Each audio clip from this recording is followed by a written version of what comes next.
नमस्कार। आज हम बात करेंगे यूरोप के एक ऐसे देश के बारे में जिसके बारे में हमें लगता तो है कि हम सब जानते हैं, पर असल कहानी तो मिथकों से कहीं ज्यादा दिलचस्प है। तो चलिए मेरे साथ रोमानिया के इस सफर पर एक सेकंड के लिए सोचिए। जैसे ही कोई कहता है रोमानिया, दिमाग में पहली इमेज क्या बनती है? शायद कोई कोई अंधेरा डरावना सा किला या कोई पुरानी कहानी। हाँ, मुझे पूरा यकीन है कि ज्यादातर लोगों के दिमाग में ड्रैक्युला और भूतिया महल ही आए होंगे। और देखिए, ये गलत भी नहीं है। पर आज हम इन कहानियों के पर्दे के पीछे देखेंगे और रोमानिया की एक ऐसी सच्चाई जानेंगे जो आपको सच में हैरान कर देगी। तो ठीक है, शुरू करते हैं। और शुरुआत कहाँ से करें? जाहिर है उसी इमेज से जिससे दुनिया रोमानिया को जानती है। एक ऐसी जमीन जो पूरी तरह से रहस्य और किंवदंतियों में डूबी हुई है। देखिए, ये कोई छिपी हुई बात तो है नहीं कि रोमानिया की एक थोड़ी डरावनी सी इमेज है। इसे दुनिया के सबसे भूतिया देशों में गिना जाता है। काले जादू की कहानियां तो आज भी वहां सुनने को मिलती हैं।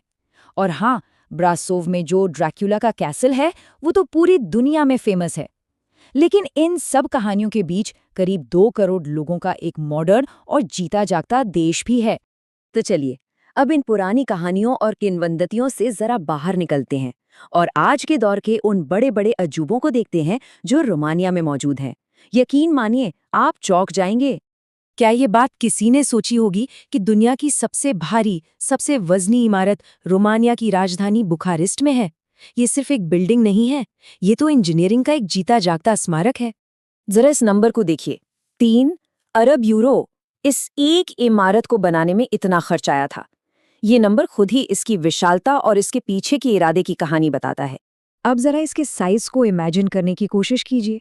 ये बिल्डिंग 270 मीटर चौड़ी है, मतलब करीब करीब 3 फुटबॉल फील्ड्स के बराबर। 86 मीटर ऊंची है और इसमें 12 फ्लोर हैं। ये वाकई में एक मॉन्स्टर स्ट्रक्चर है।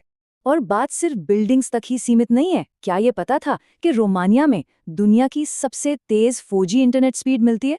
यहाँ की सड़कों को दुनिया की बेस्ट सड़कों में गिना जाता है। और तो और, ये देश 6000 से ज्यादा भूरे भालुओं का घर भी है। मतलब एक ऐसा देश जो हर कदम पर सरप्राइज करता है। लेकिन देखिए, इन सब बड़ी बड़ी बातों और कहानियों के अलावा किसी भी देश की जो असली पहचान होती है, वो तो उसके लोगों और कल्चर में होती है। तो चलिए अब देखते हैं कि रोमानिया का दिल असल में धड़कता कैसे है। ये फैक्ट तो सच में दिमाग घुमा देने वाला है। रोमानिया में किराए पर रहने का कॉन्सेप्ट ही नहीं है। वहाँ 97% लोग अपने खुद के घर के मालिक हैं।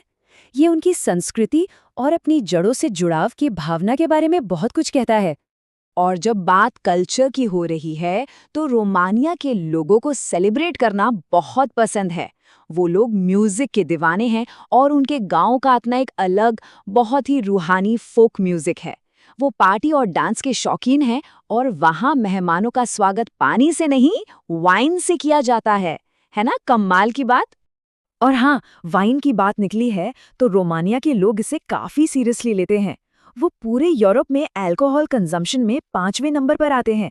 ये उनके सोशल कल्चर का एक और इंटरेस्टिंग पहलू है।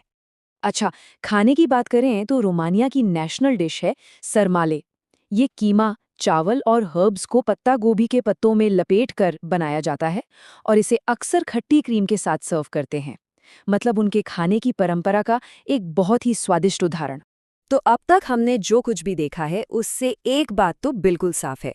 रोमानिया एक ऐसा देश है जो अपने अतीत और अपने आज को बहुत ही शानदार तरीके से बैलेंस करता है। ये अजीबोगरीब, अनोखे विरोधाभासों से भरी जमीन है और ये कॉन्ट्रास्ट सबसे अजीब जगहों पर देखने को मिलता है।